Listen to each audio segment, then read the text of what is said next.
Om Saganavadu Sakanavu Hanatu Sakavidyam Karavavadi Tejasvinavadidamastu Mavidvishavadi. Om Shanti Shanti Shanti. So we are continuing the discussion on the Taittiriya Upanishad. So yesterday we studied the dialogue between Bhrigu and Varuna, and how the father, the sages Varuna, taught Bhrigu the ultimate truth, slowly taking him from the stage of matter through mind, vital breath and intellect, and eventually to the highest realization of Atman.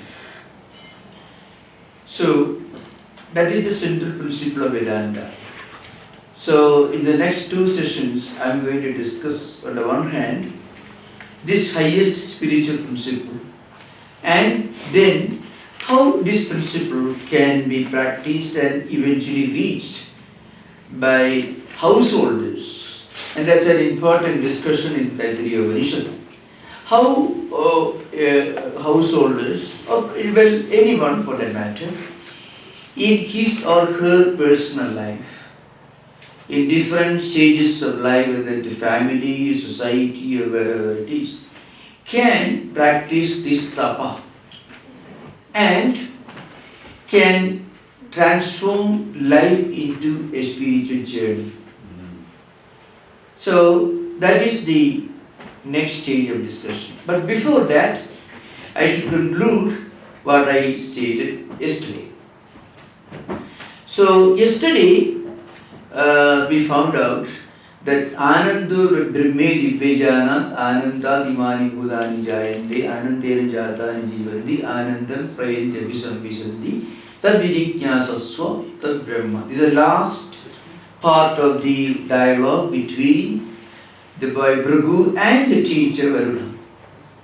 So eventually the spiritual aspirant realized that Anandam or Ananda is the ultimate reach. What is that Ananda? As I mentioned, bliss. What gives us bliss? Bliss in our real experience operates as a kind of inner contentment. And when we experience that contentment, we won't think of striving for anything higher. And then we can live in this world with a sense of perfect bliss. It's like, well, suppose you have $1 billion in the bank and you're walking the street and there are $1 bills, maybe some cents, nickels, small coins. You'll be struggling to pick them up. Yeah. Because you know you have $1 billion and your credit card also. So you don't go out of the way struggling and fighting with others with bitterness and competition to pick up the $1 bill that may be scattered in the pavement. You don't do that. So when we feel that we are the inheritors, we are the, let us say, owners or the inheritors, we own a great spiritual inheritance, that we are the Atman. Then that gives us a kind of inner fulfillment, inner completeness, inner calmness and quietude. And this in actual life is called, is expressed in a very interesting Sanskrit word called Kritarthada and Kritagritida. I shall try to explain this. The first one is Kritarthada. What it is? Well, suppose we feel we have reached the place that we wanted to reach. We have obtained what we wanted to obtain. We have got what we have been struggling all our life, which is something sublime. Then we feel a kind of inner contentment. Well, it's something that goes far beyond contentment. It's kind of inner bliss. This is actually we are all looking for. If there is anything that we are all looking for, it is this contentment. In its more sublime aspect, I would say contentment can called bliss, called Ananda. So in the Taittiriya Upanishad, there is a very interesting and celebrated portion. It's called Ananda Mimamsa, investigation into the science of inner bliss. So it is a very interesting portion which I am not going to deal with that today, anyway, maybe next time. It says, well, suppose you are a very healthy person, strong, powerful, a wonderful job, big salary, and everything that you want you can have. Think of that kind of what you may call enjoyment. And you multiply that, let us say, 1 billion times, 1 trillion times. So Upanishad gives a very incomplete but very approximate analysis of this blissfulness. So it takes us from the lowest level, because we will be all looking for some kind of enjoyment in our life. So, Ego Devagandharbanam. I shall quote a few just to give an idea of what it is. Bhishmasmat Bharat Pavade Bhishodi Disudeha Bhishmasmat Agniscendrascha Murtirdhavadi Panchama Iti Saishanandya Semimagam Sa Bhavati Yuvat Syat Satu Yuvat Thyaya Asisto Dridishto Barishtaha Tasya Prithivi Sarva Virtasya Purnasya Sa Ego Manusha Anandaha Te Sudhammanusha Anandaha Sa Ego Manusha Gandharvana Anandaha. Like that, Sotri Sichaka Makatasya. Well, I am not going to sing further because just there is no time to chant it so slowly, because that may take us away. But if you want, I can do later. What it means, so there is one statement here. Suppose you are a very healthy person, Asistu, Dridishtu, Balishta, you are young, healthy, and a lot of money in the bank, a lot of properties all around. Vittasya Purna Syat. So suppose the whole earth is full of, let us say, gold, and that's what belongs to you. And you are a very healthy person. See, if you have all the wealth with you, but if you are a diabetic patient, then the game is over. And if you are a very healthy person, no money, then also nothing will work. So you have all these with you, and then you have a body and mind and intellect, everything conducive that will cooperate with you in your pursuit of enjoyment. Think of that small, tiny unit of enjoyment. Because that's the highest enjoyment for all common people. But for a Buddha, it is the tiniest and smallest. That's the only difference. What we consider to be the highest is the smallest for the spiritually enlightened one. The spiritually enlightened one is asleep towards what we are worried about. And we do not worry about what he is awakened to. So that means, so this man, so this example is given, a person who is, Swami, yeah. Could I interrupt for just a minute? I was just wondering, could you tell us where this is in the... Oh, you are very happy. I shall tell you. Okay. Yeah. Thank you. Well, that's right. It comes in the second chapter. So you can read it. Second chapter, and it is the 8th section, lesson 8. If you have got this book with you. Yeah. In lesson 8, chapter 2nd, 141 page, if you are referring to Swami Sarvananda's book. We have Nikhil Ananda. So Or doesn't matter. But then Peter can give you a copy of Sarvananda's book. That may help you. Yeah. Thank you. Yeah, that's wonderful.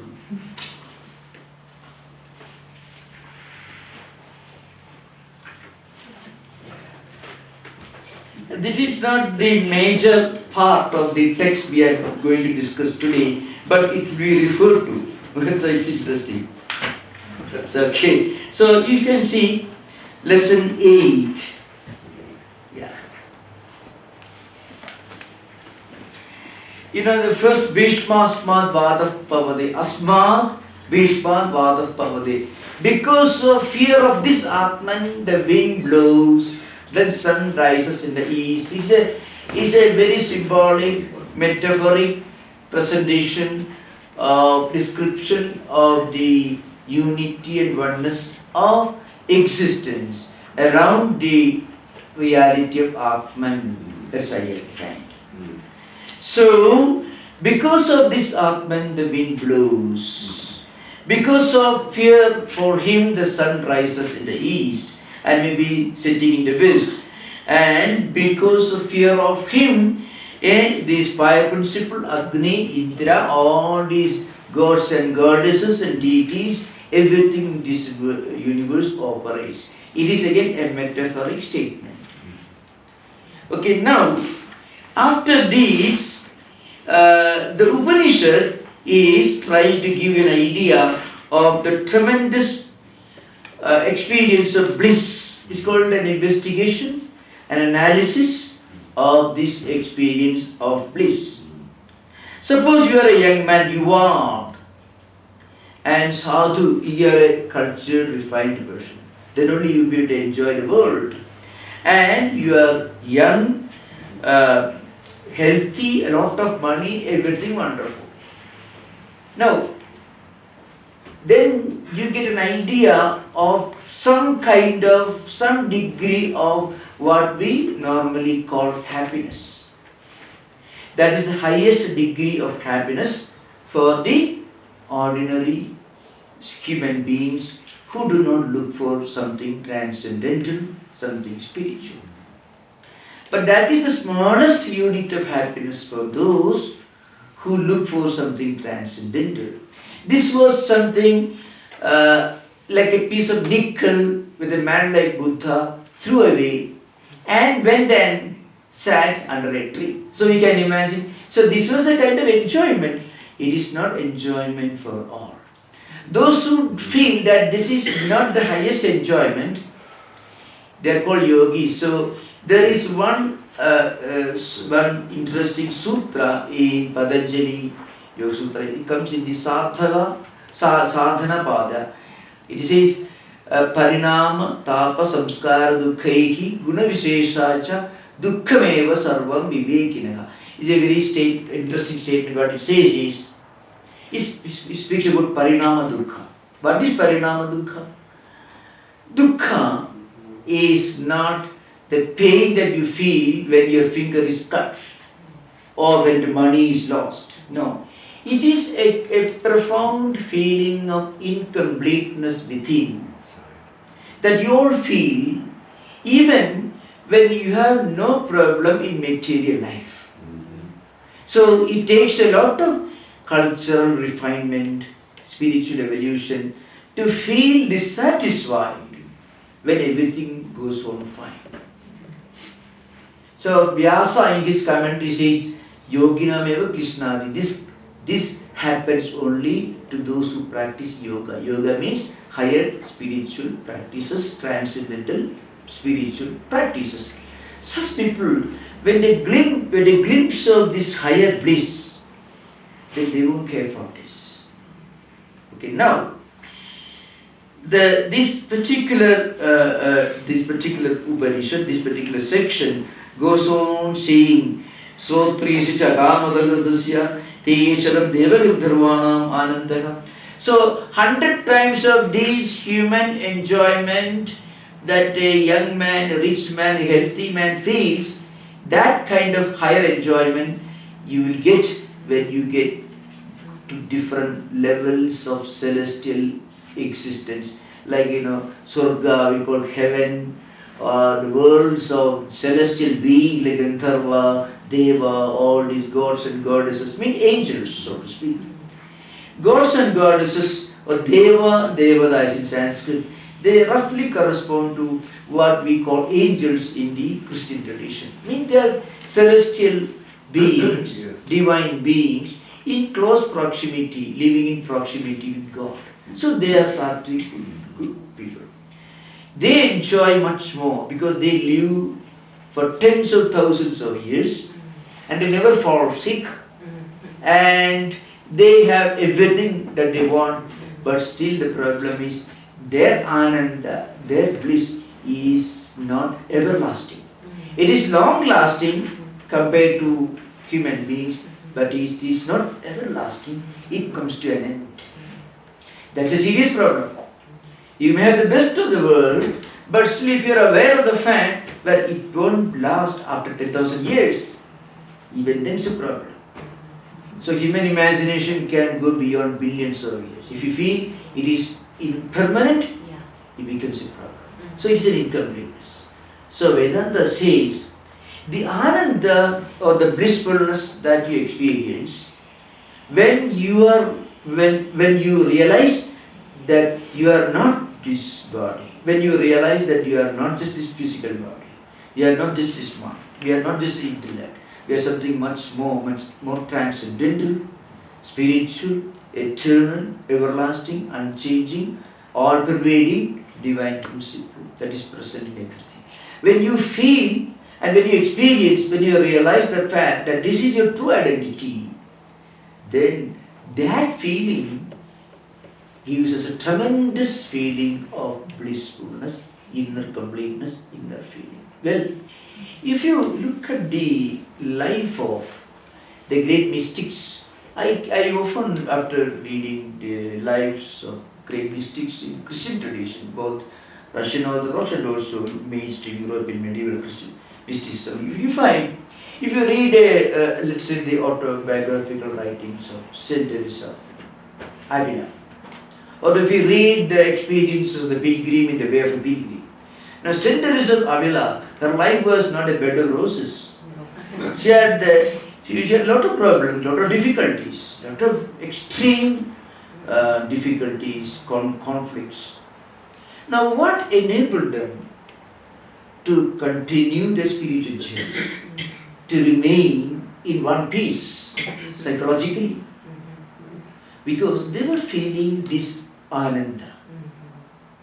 So this bliss or Ananda, it becomes a reality. We feel that not only when we reach the highest goal, even when we enter the path and start our journey with a sincere heart, that moment this bliss descends on your mind. So it's not only when we reach the highest goal, but a fraction of this bliss we feel when we start on this journey. So one memorable scene that I can narrate to you is from Christian tradition, is again from way of a pilgrim. The pilgrim accidentally went to a church, a Russian Orthodox church, and he happened to hear a sermon on the first episode of St. Paul. That is about remaining in a state of perpetual prayerfulness. Jesus' prayer, how to remain in a state of prayerfulness. So the priest gave the sermon and went away. Maybe he didn't take it seriously. But a humble peasant who was not a scholar, who could just about read and write somehow, this man took it very seriously. He was perhaps liberated from serfdom. Serfdom was perhaps banned around this time. Anyway, he must have been a serf before this. Anyway, he was a humble peasant, barely literate. And this man listened to this sermon on the subject of remaining in a state of perpetual prayerfulness, Jesus' prayer. He took it very seriously, and he started his journey in search of somebody who could teach him how to practice this. And eventually he reached a place near a Russian Orthodox monastery. A monk, he happened to meet a monk on the street, and this monk took him to his cell and taught him this Jesus prayer. Not prayer everyone knew, but how to remain, the art of remaining mentally in a state of perpetual prayerfulness. And he learned it. When he learned it, he felt a great joy within and a great love and compassion for everyone in the world. His face literally lightened. Now, you find a similar, maybe more sublime and much more elaborate description of this in the Bhagavata Purana, the ancient Hindu devotional classic. The Prahlada, little boy, the Prahlada, his father was a professional demon. Oh, yeah. He went about disturbing everyone in his. That was his main job. Wherever the sages and saints are sitting for meditation, go and disturbing. Even if possible, you kill them also. He was such a demon. And his son was Prahlada. And Sri Ramakrishna says, Prahlada is the role model in devotional tradition, the highest devotee, small little boy. And his only crime, so far as his father was concerned, he was always taking the name of God. That is a big thing. And the father was terribly angry, tried to kill him. But anyway, but he was so convinced. And for Prahlada, every day, every moment was an occasion for celebration. So, the Bhagavata Purana says, Nityotsavam Bhavatesham Nityasri Nityamangalam. Every day is holiday. Holy day in that sense. 2 words. It's an occasion for celebration. Every moment is an occasion for this inner spiritual bliss. Now, if you ask for the reason and explanation why these Christian mystics could withstand these torments, this ill treatment, exploitation, physical torture, because they try to exorcise devils out of them. Yeah. This happened to many. How could they withstand this? Because they were feeling in their deepest heart this bliss. Yes. And this bliss heals all the mental wounds. Yes. And without this bliss, you may be the healthiest and richest man in the world, but there's a terrible wound within. That's why people want to take pills for getting 2 hours sleep. The richest man in the world, the biggest professional, the most successful CEO needs some pills for getting 4 hours sleep every day. Because this bliss is zero. It's not there. So, when a spiritual seeker starts his spiritual journey, immediately this bliss descends on him. And that is a fuel that moves the engine forward. And that is the healing touch that enables them to withstand all the problems, all the torments which all spiritual seekers have to face. Because this, well, I am doing, see the Kridartha, I have attained what I am going to attain what I am going to attain. Krita Arthede iti Kridartha. Means what we are going to attain, that we are reached. I have done what I ought to do. Krita Krityada. I am doing what I ought to be doing. I have done what I ought to have done. So when that comes, you don't require anything more. When that is absent, the wealthiest, richest man is miserable. So that is the practical experience of this Ananda. Now in the first lesson, which perhaps some of you may have missed, I already gave a brief explanation of the instructions that every educated young man or young woman for the matter receive from the teacher. After education, the student will be returning home, and at the time of returning, the teacher will give him a kind of convocation address. Satyam Vada, Dharmam Chara, Satyana Paramadidavyam, Dharmana Paramadidavyam. All these instructions are meant for people living in society in the midst of all domestic, family obligations, social responsibilities, holding different jobs, and how to continue keeping their life with access to spiritual and also secular. How to combine the secular and the spiritual. How to be successful in this world without becoming spiritually bankrupt. And how to be spiritual, still you need not live in utopia. when you are living, you can be successful. So that this instruction is meant for them. So you should practice the truth, you should practice dharma, and then you should respect and honor parents, Matadevo Bhava, Pitadevo Bhava, Acharyadevo Bhava, Adidevo Bhava. So you should respect and you should honor the guest, the teacher, the parents, the elders. It's an exposition of the highest principles of the sanctity of the institution of family and the institution of marriage. That discussion continues. It's another part which I left out, which I want to take in this context. Because this is related to what we are going to discuss after this. Yani anavadhyani karmani tani sevidavyani no idarani yani asmakam sujaridani tani tuyuvasyani no idarani. This is be simple. After having taught the disciples as to how to play the different roles in family, parent, either your father, mother, husband and wife, sister, brother, whatever may be your role, and also as an ideal citizen or member of society, how you should practice and implement what you learn from us teachers. Whatever you found in our teachings which are useful, worth imbibing, you imbibe. Whatever you find is not possible for you to imbibe in practical, don't worry about it. Yani anavadhyani karmani tani sevidavyani. Anavadhyani means with that you cannot practice, which you may not be in a position to practice, which may be difficult, not out of step with your context, life setting, don't bother about it. And whatever you found in our actions worth emulating, you practiced. And then, not only that, when you find yourself in the company of people who are more exalted in spiritual virtues, respect them.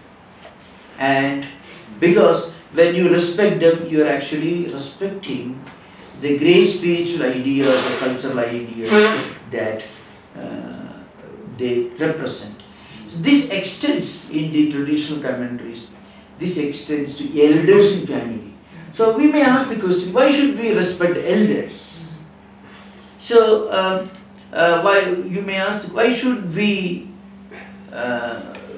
keep up the legacy of our ancestors? This question may ask. So you find two contrasting examples.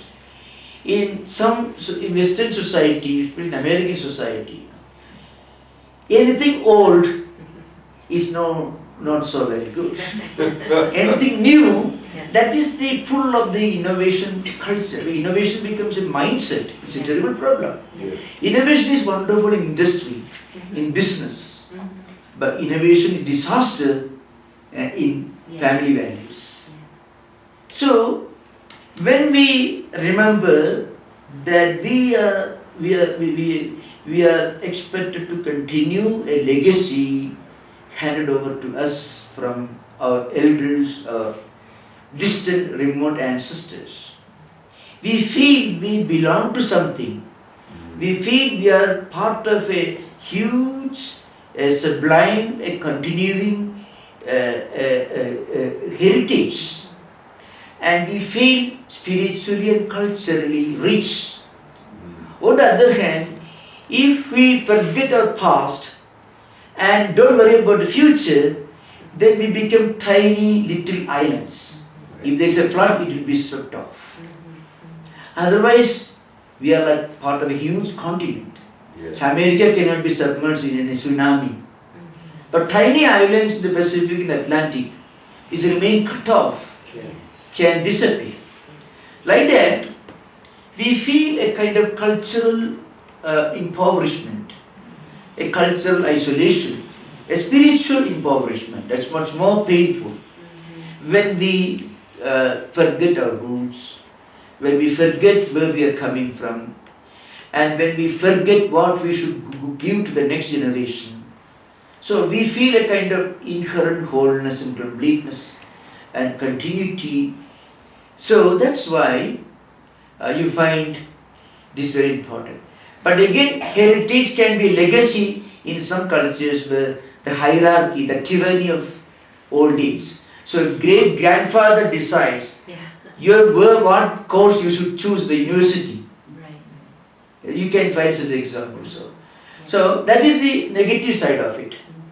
So here in the ancient Upanishad literature you find a sublime picture, the beautiful harmony of the sublimity, the beauty, the wholeness and the spiritual richness of the institution of family. That's why Eke tasmachayam su brahmanaha teshan toyasane prasushitam. If somebody comes to you, then you should give him a seat. Means symbolically also showing respect. And then saddhaya deyam, asaddhaya adeyam. When you give to somebody, you should give it with the feeling that giving is a sacred act. So attaching a sense of sanctity and sacredness in our dealings and relationship with different members of the family.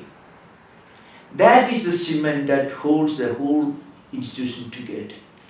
Then family becomes a mutually supporting, a rich institution. And that's why, so this is one important point which we have perhaps we left out. Now today I am going to take up a subject which is in a way closely related to this. We found that Bhrigu went to his father and asked this question. The question in Sanskrit was Adhihi Bhagu Brahma Iti. Teach me the knowledge of Brahman. Teach me the ultimate spiritual truth. This is a question. And Varuna, the father, the teacher, asked him to meditate, to practice Tapa, Tapasa Brahma Vijijñāsasva. Realize Brahman, realize this supreme truth through Tapa. And we found Tapa means Chitta Ekagraṁ Manatapa. When you focus your mind and the senses on one object, one focus within, after withdrawing them from external temptations, external objects, it is called Tapa. So any person who has achieved anything in life, maybe a scientist, maybe a technician, a sportsman. If you read the life of some of these sportsmen, I mean not a very likely field where Tapa is very insignificant. Man like Pele. A man for whom soccer was an art and science, and religion and God. God manifested to him in the form of a football. Because so much of complete dedication. You find this in Michelangelo, Da Vinci, you find Dostoevsky, you find many creative artists, musicians, and all that. It means they completely focus their mind and their senses, whole intellectual, psychological and spiritual energy on one single focus, and the result was they excelled in those areas.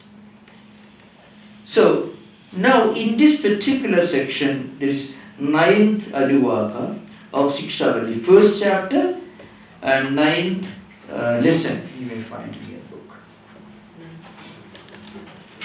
I got this book, so yeah, page is it is 64th page 64.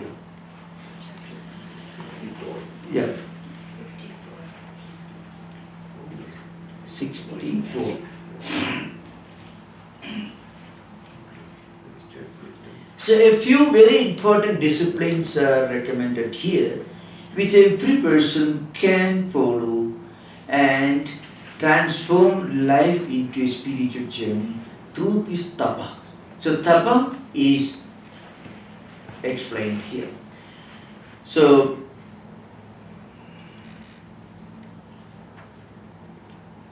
Legutancha Swadhyaya Pravachanecha Satyancha Swadhyaya Pravachanecha Tapascha Swadhyaya Pravachanecha Dhamascha Swadhyaya Pravachanecha Shamascha Swadhyaya Pravachanecha Agnayascha Swadhyaya Pravachanecha, etc. is mentioned here. No, first is Rhythm. So Ritam, what is Ritam? Ritam has got two meanings in Vedic tradition.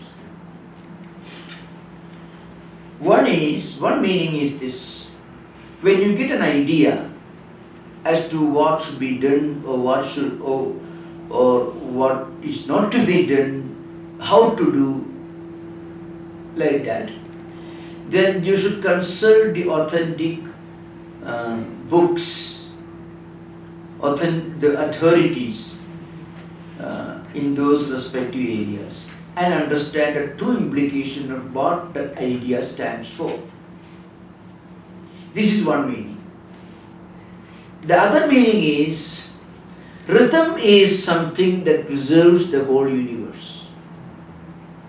So rhythm is considered to be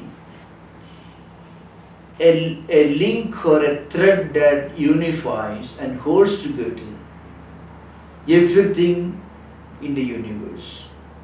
You find an inherent, invisible sequence of interrelatedness, interconnectedness in the whole universe, also in our life. When we do certain things, we get the result. And those results may be good or bad, painful or otherwise, depending upon what we have done and how we have done. So there is a cause-effect relationship which extends the entire phenomenon of the universe. For example, if you dry up this lake, it can be a disaster for earth and for nature. If we cut down trees, we cannot cut down trees and then expect to live happily, because if trees are cut down, there will be no rainfall, there will be famine, there will be scarcity of food grains, many things. So there is an inherent interrelatedness, interconnectedness, a unity, a harmonizing thread that holds the entire phenomena together. And this applies to universe, the phenomenal world, and also to our own life, our own physical life, and also mental life. So this rhythm should be preserved, and according to rhythm only we must act, speak, and do things. So this same rhythm can be called dharma in actual life. What is dharma? Dharma, as I mentioned yesterday, is that which preserves, protects, and sustains and ensures the continuity of something. That is dharma. So when we do anything that disturbs or violates the rhythm, the interrelatedness, the inherent unity and harmony of nature, of our life as a whole, it is the opposite of dharma. Why? Because instead of sustaining and preserving, it leads to destruction or dissolution. That dharma was elevated to the highest spiritual principle by Buddha. Because Buddha did not believe in an anthropomorphic creator God. It is wrong to say that he was an atheist. Right. He was more concerned with human life, practical human life on this earth, than about how God lived in heaven. So in that aspect, you find him emphasizing this dharma. So this dharma, sometimes that preserves, sustains, protects, and ensures the existence and continuity of life and universe. So that dharma is the practical application of rhythm. If you don't understand rhythm in its full meaning, unless we understand the meaning of dharma, now this is only in the context of Rigveda Samhita, which is the grandmother of all these scriptures. Of the four Vedas, that's the oldest, and many of the mantras of Rigveda are found in other Vedas also. So is the central authority. Now comes Satyam. Satyam cha Swadhyaya Pravachane cha. So, Satyam. So you should teach Adhyena and Adhyapana is called. Swadhyaya Pravachana. Pravachana means teaching. Swadhyaya means learning for oneself. So you should teach others through your act and words only what is conducive to Ritam, which you already explained, and only what is conducive and appropriate for Satyam. What is Satyam? Satyam is the philosophical dimension of Ritam.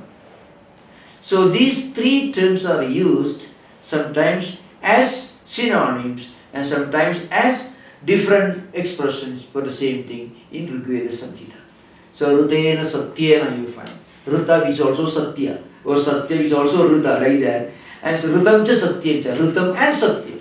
So you find in the Vedic literature, these ideas are very profoundly dealt with. So Rutam, one. The simple meaning is this: when you get an idea, you find out what it means according to traditional authorities, scriptures, the inherited or the traditional meaning, and that is the one thing. And then in the Vedic meaning is it is the invisible thread that holds together, that harmonizes everything in one thread of unity. So you find in seasons, in time, and also see, for example, the rainy season or maybe winter and summer, you find a sequence. This sequence may be functioning one way in Earth, it could be in another way in another planet, but there is a universal interrelatedness. Maybe the theory of gravitation is one example. Actually, it is a thread by a balance of cosmic entities, universal entities.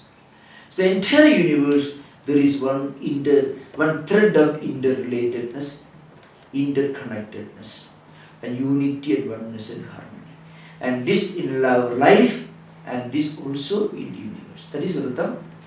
Anything that is conducive, any act which is conducive to the preservation of this Ritam is Dharma. Anything which violates that is Adharma. So Adharma is frequently, sometimes it is wrong, against righteousness. It is unethical. Why it is not ethical? Because it violates the preservation, the existing harmony and unity. That's what it means. Human beings do that. So the climate change is actually an example of disturbing the rhythm. Climate change. Yeah, it would be Dharma. Yeah, you pollute the entire earth and space with fumes and carbon dioxide, carbon monoxide. What happens? The balance is disturbed. Rhythm is disturbed. And then icebergs in the polar regions may start melting, there will be floods and disappearance of the earth. It could happen. And Rhythm, Satya and Satyam. Satyam is the philosophical dimension of Rhythm and Dharma. Satyam is the truth, what is true. What is true is what holds the world together. That is Rhythm only. And what is true is what is appropriate. That is Dharma. So these three central principles should be taught or should be kept in mind by learning and also while teaching. That is Swadhyaya Pravachana. So every householder has a duty to teach depending upon what stage of life that householder is. If he is there are 4 ashramas in the ancient Vedic culture. In a modified way, it has got a great application and relevance to our own times. The first stage, Actually, we all practice those stages, but we do not often remember the significance. So we are not benefited by that. First stage in human evolution is study. That's common in all cultures, all traditions. Brahmacharya. Second stage, naturally, is the life of an householder, family man, or family woman. That's natural. That's the natural order. Of course, great thinkers and Hindu tradition has laid down. If a person wants to take to spiritual life right from his boyhood, that is wonderful. Shankaracharya became a monk when he was 7 years old and finished all the writings he did before 16th year. That means he was still going to maybe 11th grade student. He had finished all the books which today's Pandit takes his whole life to learn and discuss on and continue learning. And he had finished it before 16th year.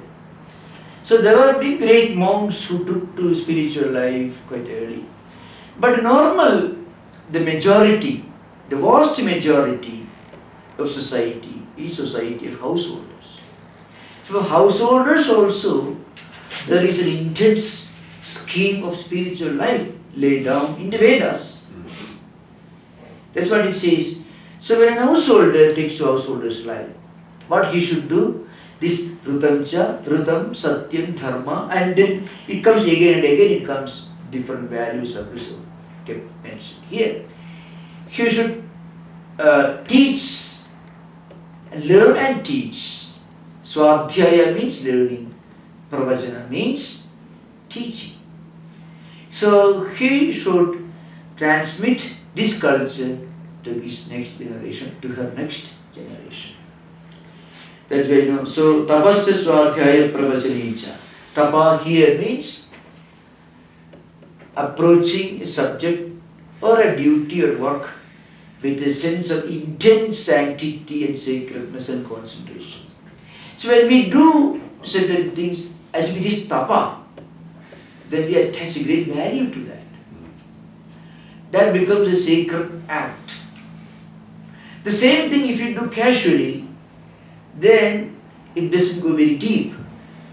So every act, every word, every deed, every thought can be some kind of a tapa. So that's why, so tapa is described here throughout here. So every act, every word. Of course in the text like Bhagavad Gita, this has been much more elaborately explained as Sodharma. Anything that we do as our duty. Maybe it's our duty by virtue of our training or aptitude, our qualification, our need, our compulsions. See, if a person is an engineer, is a technician, and he has to look after his family, he's a technician. That work becomes, on the one hand, his duty and his profession. On the other hand, it becomes a tool for him to practice tapa, spirituality in his life. So what otherwise could be assumed to be a mechanical duty or an obligation or just a means for livelihood becomes a sublime journey.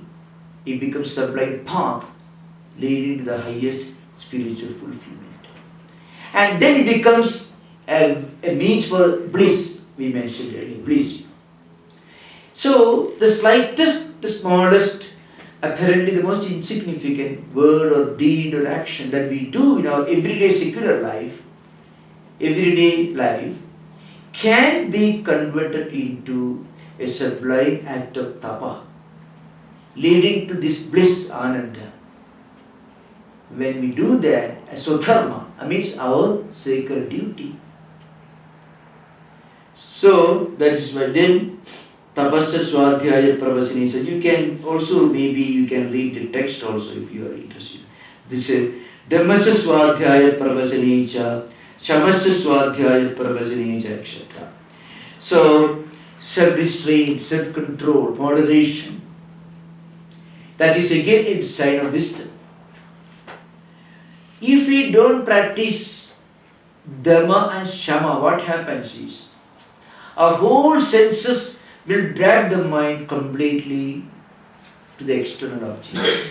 When we practice Shama and Dhamma, we may do a work, a deed with great concentration, but we won't be enslaved by the senses. So when we practice Shama and Dhamma, what happens? Our mind is our friend. If we don't make our friend, the mind won't sign a treaty of neutrality. It becomes our enemy. It doesn't know any other role. A mind which is not our friend will be invariably our enemy. So mind becomes our friend when we practice Shama and Dhamma. So you find self-restraint, moderation. Whatever we do, it should not violate Satyam, Dharma and Rutam. That is self-restraint. The horses are running, we are reining, we are controlling it with the reins. And Shama, without too much of excitement and perfect tranquility.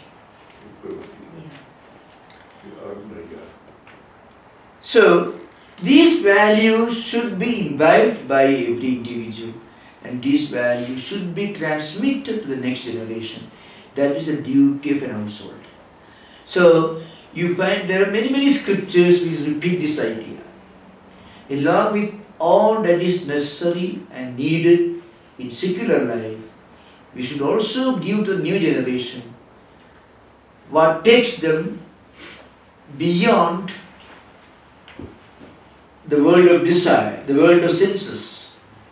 And when you apply these principles of Shama and Dhamma, that helps us to use our inherent wisdom. So wisdom is very important.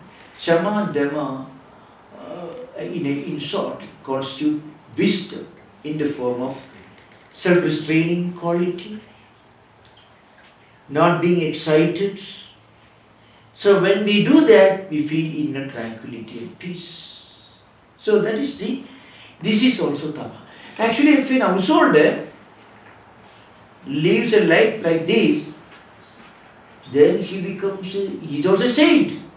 And surprisingly, maybe, most of you may know, maybe not many of you do not know that.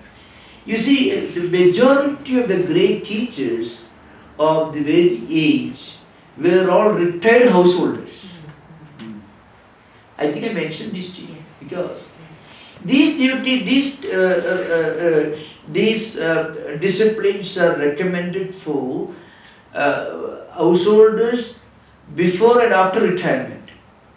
So Grihasthasrama, the stage of householder, is the second asrama, second stage. The third one is, Vanaprastha. See, Vanaprastha means movement going to the forest. That's literally what it means. In ancient times, they used to retire to forest hermitages.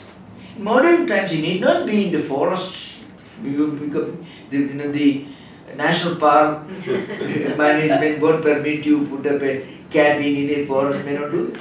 But the point is, any secular place where we try to imbibe these higher spiritual values and then at the same time teach it to the other generation. So this itself becomes a royal highway taking an householder to the highest spiritual bliss.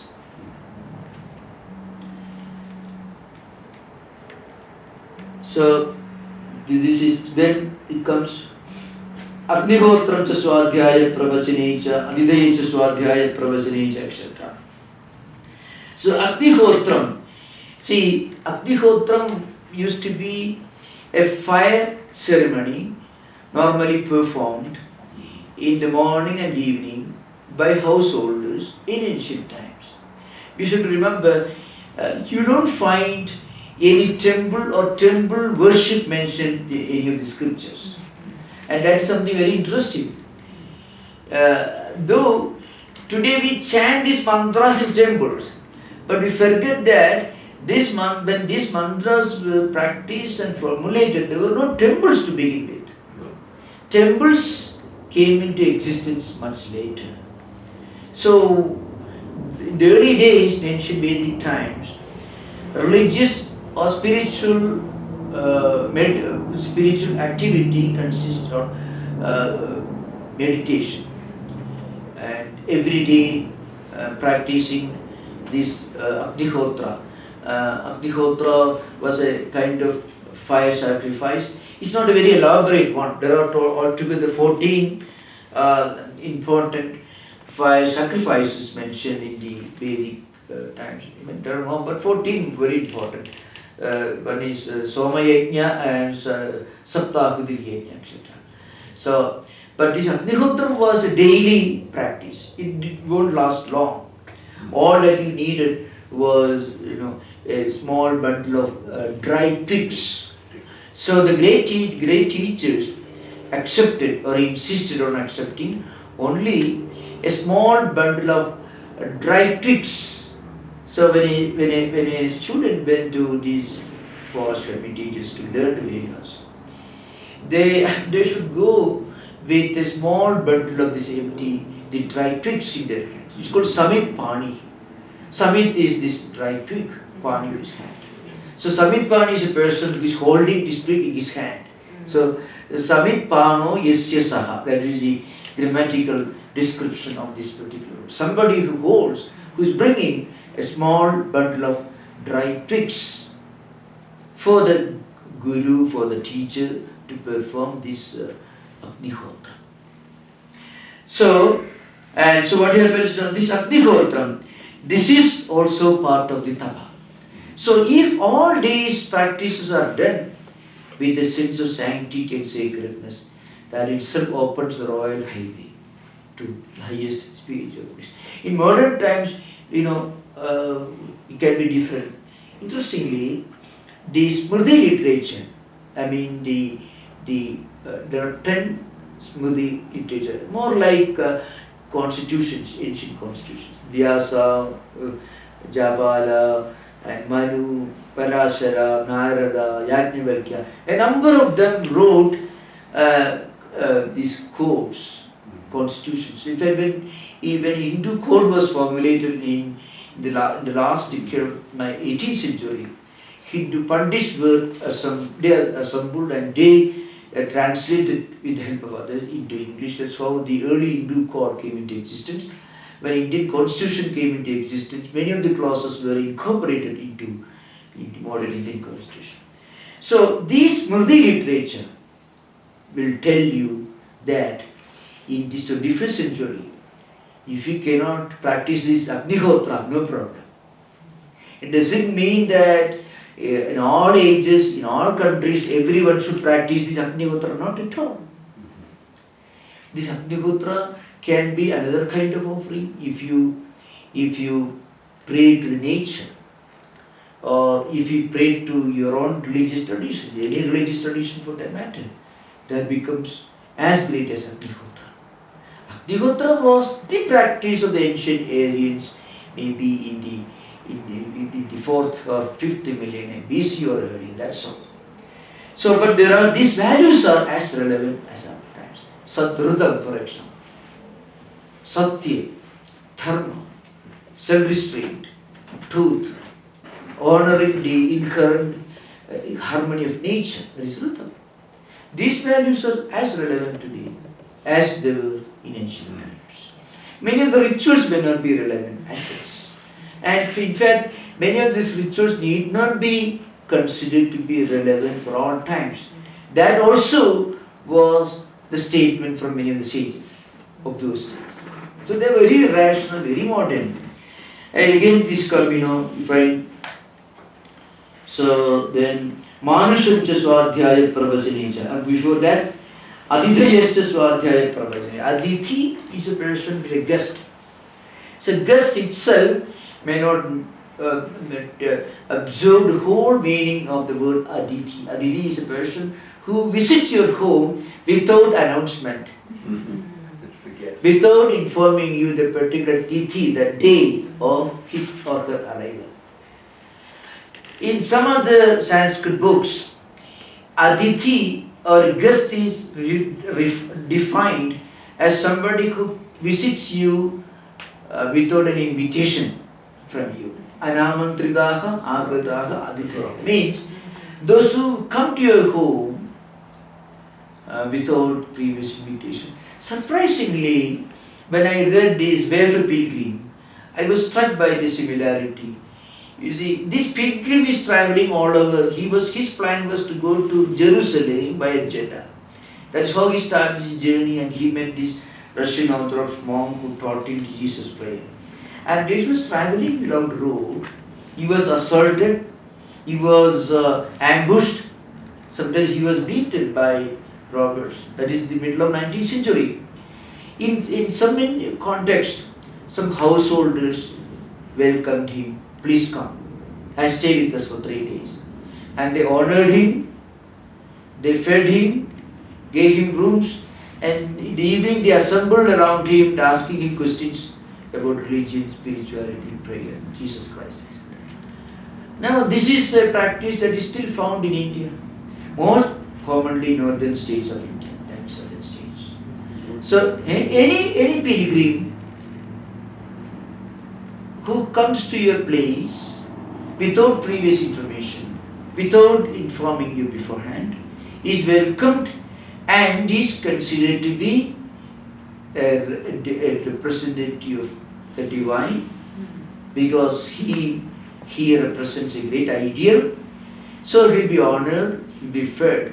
So surprisingly, in many cultures, you find these great practices prevalent and maybe still prevalent in many places. So that is also a sacred way of performing tapa for the household. So an householder need not go and ask Varuna, Adihi Bhagavo Brahmedi, please be Brahman. Not necessary. He can live in this world and play his roles or her roles and be an ideal member of the family and society, and regulate his activities according to the principles of this Vritam, Satyam, Dharma, etc. And practice moderation, Shama, Dhamma, Yama, Niyama, all these things. Then life becomes a spiritual pilgrimage. And every such act is becoming a tapa. So, anyway, we will come to that later. So now we will conclude. Now we have interaction for half an hour, I guess. Maharaj, at the beginning of the talk, you mentioned about some 2 words you mentioned, Karuna, something. I cannot remember the something begins with a Ka. Let's see if I remember. Katharudra, something. Katharudra or Karuna.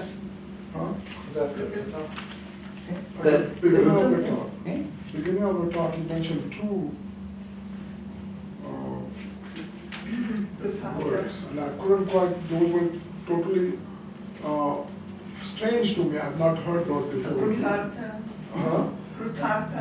Oh yeah, I mentioned that. Yeah, that's true. Yeah. It's actually Krudartha and Krudagritya, 2 words. Actually, these are 2 aspects of Swadharma. So when we do our work in a proper manner, with a sense of sanctity, as the Tapa has mentioned here, an householder honors the guest, practices Dharma, looks after the family, and this discussion continues. Prajanasya Swadhyaya Pravajanacha, Pajapadischa Swadhyaya Pravajanacha, etc. How to play the ideal roles of parents, grandparents, and still how to transmit this great value to the succeeding generations. So all these are different forms of tapa. So the point is, when an householder, this is common not only householders, but this particular text is addressed to householders. That's why Prajanascha, Prajapadischa, how to play the role of parents, grandparents, etc. For the whole society as a whole. So when anybody does something which gives him a sense of inner fulfillment. I have done my work. I have done what I should have done, what I ought to have done, the way I should have done. Then you get a feeling inner serenity, tranquility, peace, contentment. And even if somebody tells you no, what it is not right, you don't care. Why? Because you did with a great concentration and you feel a great inner tranquility, inner fulfillment, completeness. That is Kritagrityata. And that gives you a glimpse of this bliss. So I was mentioning the context of St. Teresa of Avila, especially. He had to go through a lot of struggles. Now, a great mystic, a great spiritual seeker who has to face a lot of unpleasantness is able to keep up that life because this feeling of inner completeness, this bliss, it acts as a healing agent. It heals the wounds created by, if you should read their life, Saint Giuseppe, Saint John of the Cross, Saint Teresa of Avila. Now you won't like to live like them. Very terrifying, very terrible life for them externally. But they were not miserable. That's a contrast. For others, oh what a pity Saint Teresa of Avila had to undergo. But for her, it was a play of God. So you can see the contrasting interpretations. At the subjective level, they were not devastated. For others, you may feel, oh, actually Saint Giuseppe, Saint Joseph, he was very unintelligent, was dull, and they would try, the superior or the senior monk of the monastery tried to drive him out, and the bishop saved him. So finally he was elevated into saint in 1730 around that. He was born in Italy, a place called Cupertino, not this Cupertino, but Italy.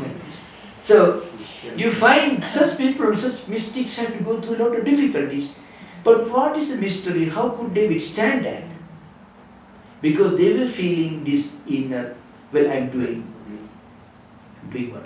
And also Kritatha means I have attained what I want to attain, what I wanted to attain. When you have that feeling, it fills the heart. Then you feel an inner bliss, completeness, fulfillment. And that is the fuel. That blissfulness is the fuel that helps them to go ahead in their spiritual journey.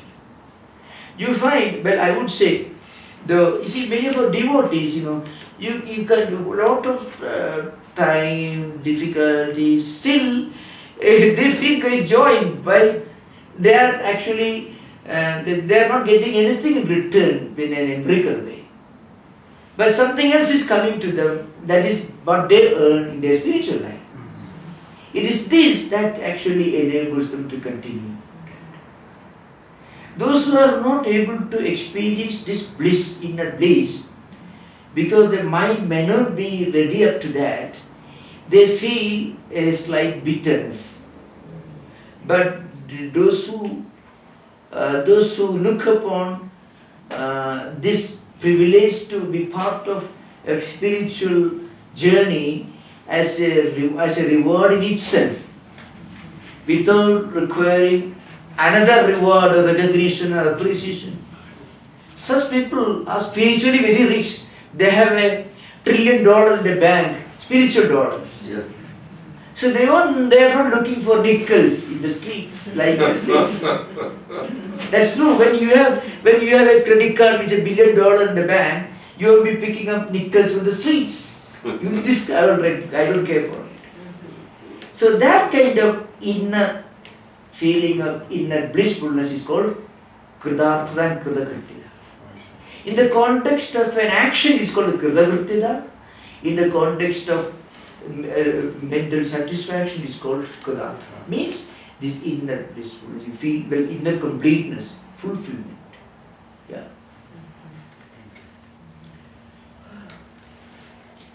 Swami, I was struck by that word ratam, and it just kind of came into mind that wonderful work of Plato's called the Symposium, Yeah.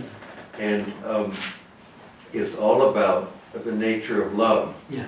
And there's quite a long discussion about how love controls the climate, controls Yeah. the balance of the seasons, the planets, and it just seemed like such a wonderful parallel Yeah. to Yeah. what you're talking about, Yeah, this yeah. Dharma.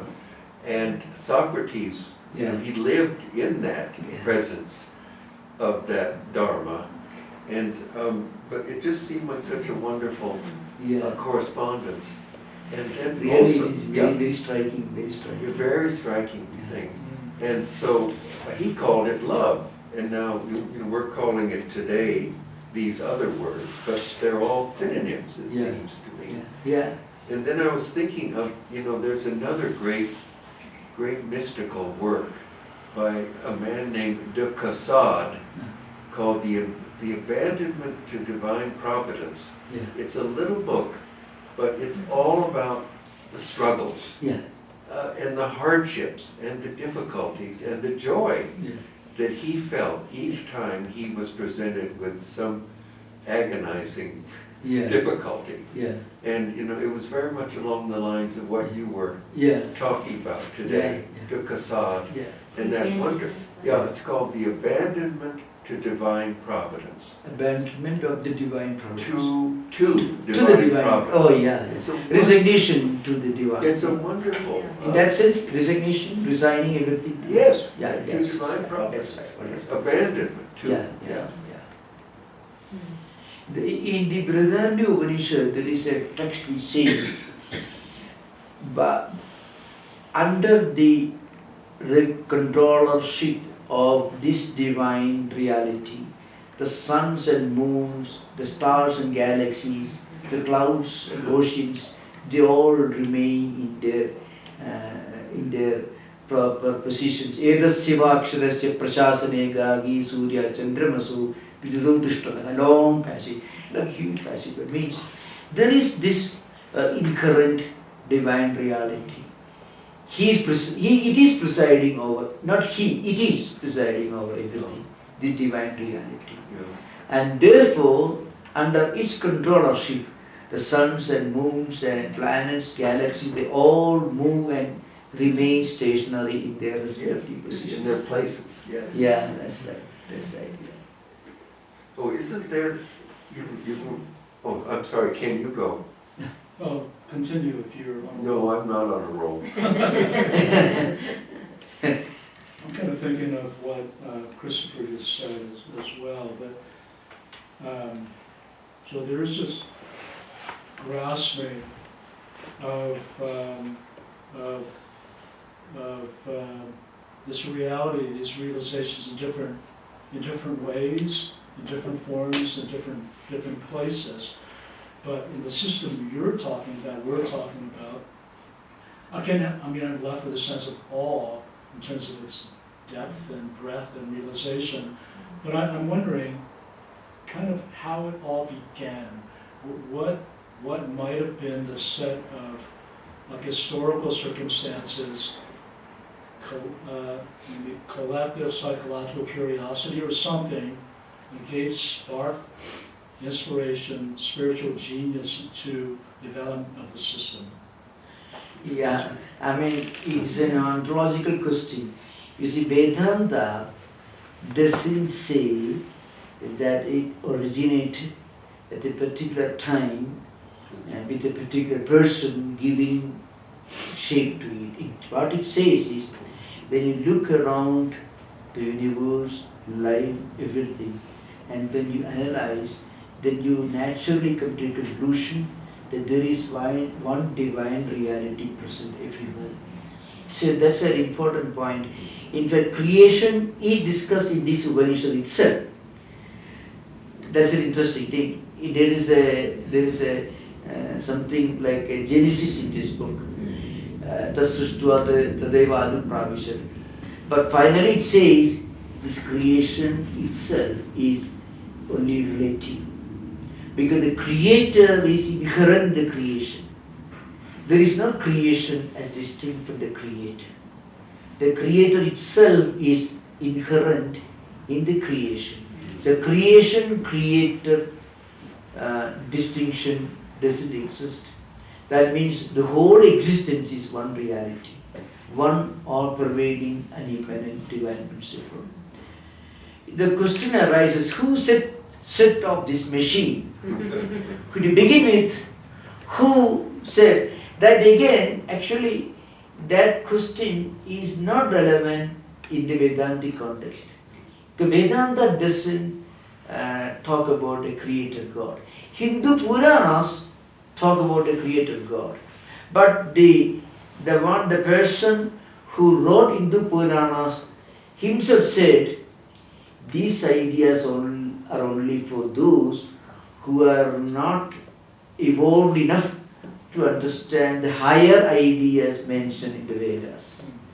For those who are not yet ready to accept this higher Vedantic philosophy, you can say God or Vishnu, somebody, Brahma created this universe, all right.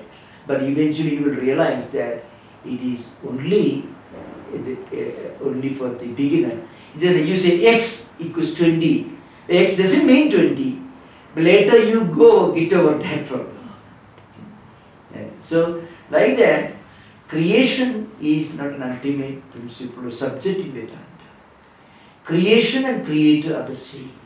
Creator is inherent and involved in creation. Because the moment you talk about an anthropomorphic creator God, then we can put the whole blame on him. And that makes you very vulnerable. The moment you talk about a creator God as the highest concept from an ontological point of view, then philosophy will collapse. So Professor Christopher was mentioning a symposium, Plato. I tell you what happened, after Augustine, philosophy took a heavy blow in Europe. Recovered only much later with Kant and others. So what happened, theology practically killed philosophy in Europe from 5th century AD, Augustine onwards. Because Augustine arbitrarily put in place certain principles, radical sinfulness of man, Adam and evil, so you're all sinners. So you do this, then you get out of the sin. Well, also in about 350, Christianity became a state religion. National religion. And that kind of, yeah. Some people have said it practically killed it. Yeah. And it had to go underground, Yeah. and the Desert Fathers kept it alive, Yeah. and these great mystics. Yeah. Well, But it was tough. it wasn't 350, it wasn't Constantine. Constantine just made it legal. It was Theodorus later who made it the state religion. When was Well, that? It was about 450. Oh, So it was just, Constantine just said it is acceptable to be Yeah. Christian. It wasn't until later that it became a state religion. Constantine just was a politician. He was not a convert to Christianity. He didn't know about anything about Christ. He wanted to Win a battle. fight with the barbarians. That's his concern.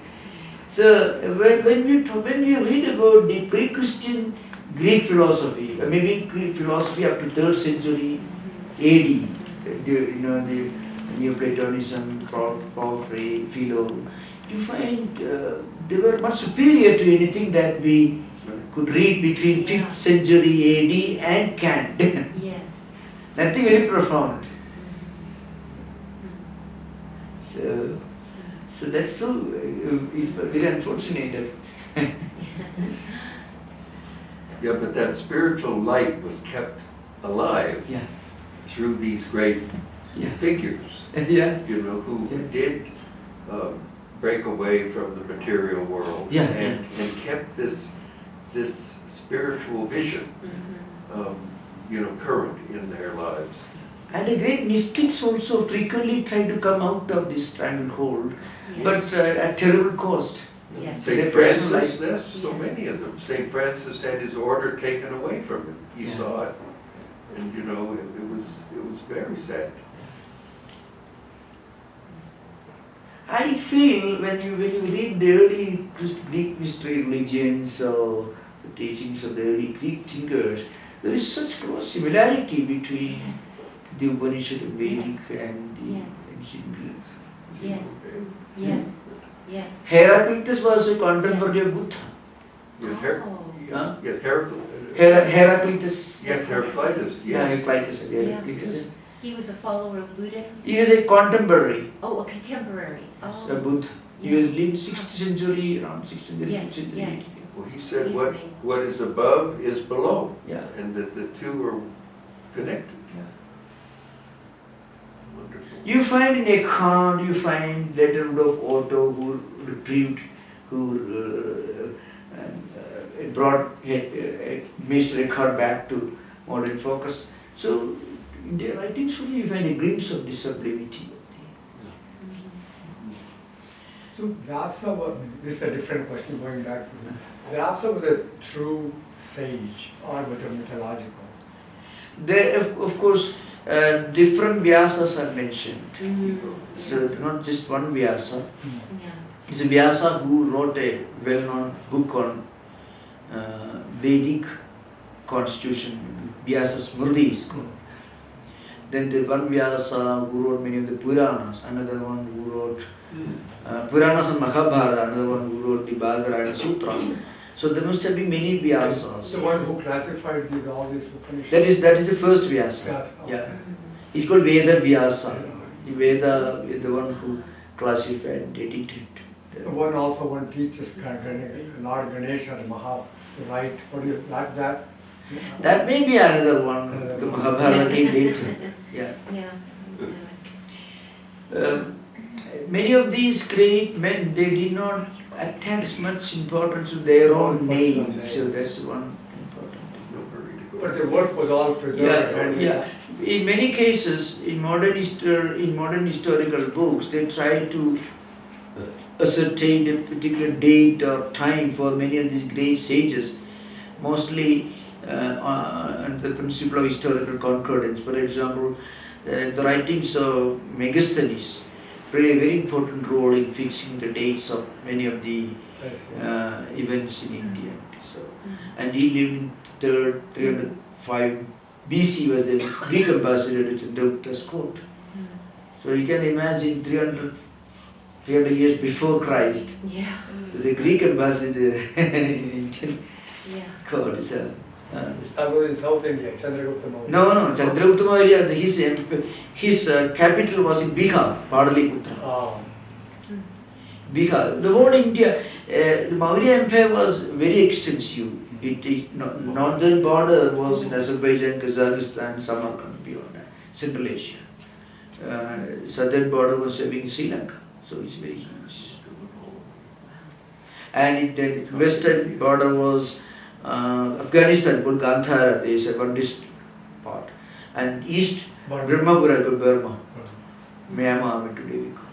So these borders change from time to time. You can't say that they were highly organized empire where a single judiciary or legal system prevailed. Many of these satraps, what you call satrap means minor kings, they exerted their own freedom within limits, so like that. It's a loose conglomeration of states, so to speak, but under one supreme authority, suzerainty. So, any question?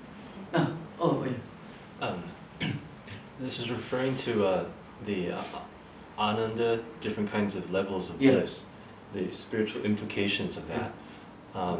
I think I have an understanding, but I wanted to clarify with you, Marsh. So when we do spiritual practices or go into spiritual life, then my understanding is that there's maybe an ascent in the kind of joy that we may have from lower to more lasting. But certainly all of those different kinds of joy are still relative. They still seem to be attached to some phenomena and not necessarily absolute Ananda that you mentioned before. Yeah. So is it that those joy is a more pure and pure reflection of the eternal Ananda, so that there's a connection, or is it that somehow the reflection has to be given up in favor of Yeah, it's the ascent is on the basis of long duration. The grossest physical bliss is short-lived, so long as health or lifespan continue.